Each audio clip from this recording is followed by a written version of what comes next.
തിരുവനന്തപുരം വേളി titanium ഫാക്ടറിയിൽ glass നിർമ്മാണത്തിന് ഉപയോഗിക്കുന്ന ഫർണസ് ഓയിൽ ചോർന്നു. കിലോമീറ്ററുകളോളം കടലിലേക്ക് പടർന്നതോടെ മത്സ്യ ആവാസ വ്യവസ്ഥയ്ക്ക് ഇത് ഭീഷണിയാകുമെന്ന ആശങ്കയിലാണ് തീരം. പുലർച്ചെ കടലിൽ പോയ മത്സ്യത്തൊഴിലാളികളാണ് ഇത് ആദ്യം കണ്ടത്. മലിനീകരണ നിയന്ത്രണ ബോർഡ് ഉദ്യോഗസ്ഥർ സ്ഥലത്തെത്തി സ്ഥിതി വിലയിരുത്തി. ചോർച്ച അടച്ചെന്നും ഓയിലിന്റെ അവശിഷ്ടം നീക്കാൻ നടപടി തുടങ്ങിയെന്നും കമ്പനി അധികൃതർ അറിയിച്ചു. മാസങ്ങൾ ഇനി മത്സ്യത്തൊഴിലാളികൾ കടലിൽ പോകാൻ കഴിയില്ല, പ്രത്യേകിച്ച് കമ്പവലക്കാർക്ക്. ഈ പ്രദേശം മുഴുവൻ വേളി മുതൽ, ഇപ്പോൾ വെട്ടുകാടാണിത്, വെട്ടുകാട് മുതൽ വേളി വരെയുള്ള പ്രദേശത്ത് കടലിൽ ഈ ഫർണസ് ഓയിൽ നിരന്നു കഴിഞ്ഞു. മന്ത്രി അടിയന്തരമായി യോഗം വിളിച്ച് ഇതിനെക്കുറിച്ച് അന്വേഷിക്കുന്നതിനും നടപടി സ്വീകരിക്കണം. സംസ്ഥാന ഗവൺമെന്റ് മത്സ്യത്തൊഴിലാളികൾക്ക് അവരുടെ തൊഴിൽ നഷ്ടപ്പെട്ട സാഹചര്യത്തിൽ അവർക്ക് നഷ്ടപരിഹാരം കൊടുക്കണം.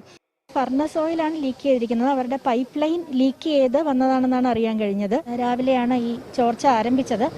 ഏതാണ്ട് ഒരു 2 കിലോമീറ്റർ സ്പ്രെഡ് ചെയ്തിട്ടുണ്ട്. ഇപ്പം നമുക്ക് ചെയ്യാവുന്നത് കടലിൽ നിന്നും അടിഞ്ഞു വരുന്നത് അപ്പം റിമൂവ് ചെയ്ത് പോകുക എന്നുള്ളതാണ്.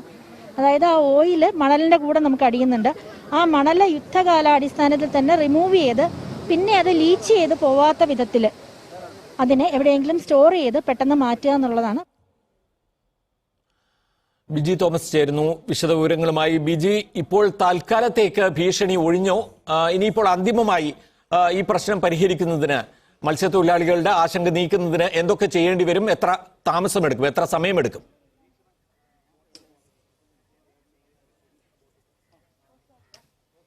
പ്രമോദ്, ചോർച്ച അടച്ചിട്ടുണ്ട്. ഇപ്പോൾ ഈ ഞാൻ നിൽക്കുന്നതിന് തൊട്ട് പിന്നിലാണ് ഈ ഓയിൽ ഒഴുകി വന്ന ഓടയുള്ളത്. ആ ഓടയിൽ ഇപ്പോഴും ചെറിയ അതിന്റെ അവശിഷ്ടങ്ങൾ ഇങ്ങനെ ഒഴുകി പടർന്നു വരുന്നുണ്ട്. പക്ഷെ എങ്കിൽ പോലും കമ്പനിയിൽ നിന്നുള്ള ചോർച്ച അവർ അടച്ചിട്ടുണ്ട്. അതിനുശേഷം ഇപ്പോഴും ചെറിയ തോതിൽ ഈ കടലിലേക്ക് ഒഴുകി പടരുന്നുണ്ട് ഇതിന്റെ ബാക്കിയുള്ള ശേഷിച്ച ഭാഗങ്ങളൊക്കെ. അതിന് കടലിൽ ഇനിയിപ്പം ചെയ്യാൻ കഴിയുന്നത് മലിനീകരണ നിയന്ത്രണ ബോർഡ് പറഞ്ഞതനുസരിച്ചാണെങ്കിൽ കടലിൽ ഇത് വളരെ വ്യാപകമായിട്ട് പടർന്നിട്ടുണ്ട് എന്നാണ് ഇപ്പോഴത്തെ ഒരു പ്രാഥമിക നിഗമനം. മലിനീകരണ നിയന്ത്രണ ബോർഡ് 2 കിലോമീറ്റർ എന്നാണ് പറഞ്ഞതെങ്കിൽ പോലും അതിലും കൂടുതൽ, അതിന്റെ ഇരട്ടിയിലധികം ഇപ്പോൾ പടർന്നിട്ടുണ്ട് എന്നാണ് മനസ്സിലാക്കാൻ കഴിയുന്നത്. കോസ്റ്റ് ഗാർഡ് അല്പം മുമ്പ് അവരുടെ ബോട്ട് ഈ പ്രദേശത്തുകൂടി സഞ്ചരിച്ച് എത്രത്തോളം പടർന്നിട്ടുണ്ട് എന്ന് മനസ്സിലാക്കാനായിട്ട് പോയിട്ടുണ്ട്.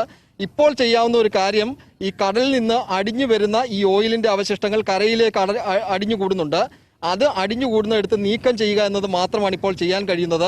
ആ മണൽ ഉൾപ്പെടെ നീക്കം ചെയ്യാൻ പറ്റും എന്നുള്ളതാണ് മലിനീകരണ നിയന്ത്രണ ബോർഡ് പറഞ്ഞത്. അത് മാത്രമേ ചെയ്യാൻ കഴിയുള്ളൂ. കടലിൽ ഇത് ഒഴുകി പടരുന്നത് മത്സ്യത്തിന്റെ ആവാസ വ്യവസ്ഥയ്ക്ക് വലിയ തോതിൽ അതിനെ ബാധിക്കുമെന്നാണ് മനസ്സിലാക്കാൻ കഴിയുന്നത്.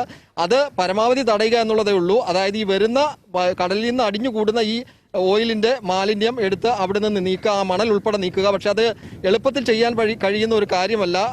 വളരെ സമയമെടുത്ത് ചെയ്യേണ്ട ഒരു പ്രോസസ്സാണ്. കാരണം ഇത്രയും കിലോമീറ്റർ ദൂരത്തിലുണ്ട്. കടലിന്റെ കളർ തന്നെ ഇപ്പോൾ മാറിയിട്ടുണ്ട് ഈ പ്രദേശത്തെ എല്ലാം. അതുകൊണ്ട് തന്നെ ഉള്ളിലേക്ക് ഈ ഓയിൽ പടർന്നിട്ടുണ്ട് എന്നാണ് മനസ്സിലാക്കാൻ കഴിയുന്നത്. കടലിനുള്ളിലേക്ക് എന്തെങ്കിലും ചെയ്യാൻ കഴിയില്ല. കാരണം അവിടെ എന്തെങ്കിലും തരത്തിലുള്ള ഇത് ഓയിൽ ഇല്ലാതാക്കാനുള്ള ശ്രമങ്ങൾ നടത്തിയാൽ അത് കൂടുതൽ മത്സ്യങ്ങൾക്ക് കൂടുതൽ അത് ദോഷകരമാകും. അതുകൊണ്ട് തന്നെ കരയിലേക്ക് അടുക്കുന്ന ഈ ഓയിലിന്റെ അവശിഷ്ടങ്ങൾ നീക്കം ചെയ്യുക എന്ന് മാത്രമേ ഇപ്പോൾ മുന്നിലുള്ള പോംവഴിയുള്ളൂ. അതിനുള്ള ശ്രമങ്ങൾ ഇപ്പോൾ തുടങ്ങിയിട്ടുണ്ടെന്ന് കമ്പനിയും അതോടൊപ്പം തന്നെ മലിനീകരണ നിയന്ത്രണ ബോർഡും ഇപ്പോൾ പറഞ്ഞിട്ടുണ്ട്. പക്ഷെ അത് എളുപ്പമല്ല, സമയമെടുത്ത് ചെയ്യേണ്ട ഒരു പ്രോസസ്സാണ്. എന്തായാലും ഇപ്പോൾ ഈ പ്രദേശത്ത് ഇപ്പോൾ കളക്ടറുടെ ഉത്തരവ് വന്നിട്ടുണ്ട്. ഈ പ്രദേശത്ത് വിനോദസഞ്ചാരികളെയൊക്കെ വിലക്കിയിട്ടുണ്ട്. അതായത് ശംഖുമുഖം, വേളി തുടങ്ങിയ പ്രദേശങ്ങളിലൊക്കെ വിനോദസഞ്ചാരികൾക്ക് വിലക്ക് ഇപ്പോൾ ഏർപ്പെടുത്തിക്കൊണ്ട് ജില്ലാ കളക്ടറുടെ അറിയിപ്പ് വന്നിട്ടുണ്ട്. എന്തായാലും കമ്പനിയിൽ നിന്നുള്ള ചോർച്ച അവസാനിച്ചിട്ടുണ്ട്. പക്ഷേ അതേസമയം തന്നെ ഞാൻ മുമ്പ് പറഞ്ഞതുപോലെ തന്നെ ഇതിന്റെ മാലിന്യങ്ങൾ നീക്കാനുള്ള ശ്രമങ്ങൾക്ക് ഇനിയും സമയമെടുക്കും. പ്രമോദ്, ബിജി, പക്ഷേ മത്സ്യത്തൊഴിലാളികൾക്ക് വേണ്ട നിർദ്ദേശങ്ങൾ കൊടുത്തിട്ടുണ്ടോ? മത്സ്യബന്ധനം തടഞ്ഞിട്ടുണ്ടോ ഈ പ്രദേശത്ത്?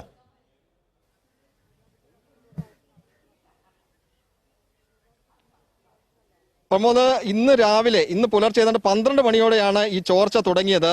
പുലർച്ചെ കടലിൽ പോയ മത്സ്യത്തൊഴിലാളികൾ തന്നെയാണ് കടലിന്റെ നിറം മാറിയത് കണ്ടിട്ട് ഇവിടെയുള്ള ആൾക്കാരെയും അതോടൊപ്പം തന്നെ മലിനീകരണ നിയന്ത്രണ ബോർഡിനെയും ടൈറ്റാനിയം ഫാക്ടറിയിലുള്ളവരെയും അറിയിച്ചത്. എന്തായാലും കടലിലേക്ക് തൽക്കാലം ഈ പ്രദേശത്തേക്ക് മത്സ്യബന്ധനത്തിന് പോകാൻ ഇപ്പോൾ തൽക്കാലം കഴിയില്ല. എന്തായാലും അതിലൊരു മാറ്റം വരണമെങ്കിൽ ദിവസങ്ങൾ എടുക്കും എന്നാണ് മത്സ്യത്തൊഴിലാളികൾ തന്നെ പറയുന്നത്. കാരണം ഈ പ്രദേശത്തേക്ക് ഇപ്പോൾ പോയി വല വലിച്ചാൽ തന്നെ വലയിൽ മുഴുവൻ ഈ ഓയിലിന്റെ അവശിഷ്ടങ്ങളാണ് പടരുന്നത്. അതുകൊണ്ട് മത്സ്യവും ഈ പ്രദേശത്തില്ല. ഉണ്ടായിരുന്ന മത്സ്യങ്ങളൊക്കെ ഒരുപക്ഷെ അതിന് നശിക്കാനുള്ള സാധ്യതയും അവർ മുന്നിൽ കാണുന്നുണ്ട്. ഈ കടലിന്റെ തീരത്ത് തന്നെ ഒരു ആമ ചത്തു പൊങ്ങിയിട്ടുണ്ട്. അത് ഇതുകൊണ്ടാണോ എന്നറിയില്ല. എന്തായാലും ഒരു ആമ ചത്തു പൊങ്ങി കിടപ്പുണ്ട്. കടലിലും ഇതുപോലെ തന്നെ മത്സ്യങ്ങളടക്കം ചത്തു പൊങ്ങാനുള്ള സാധ്യത ഈ ഓയിലിന്റെ അവശിഷ്ടം ഇതുപോലെ നിന്നാൽ ഉണ്ടാകും എന്നാണ് മത്സ്യത്തൊഴിലാളികൾ പറയുന്നത്.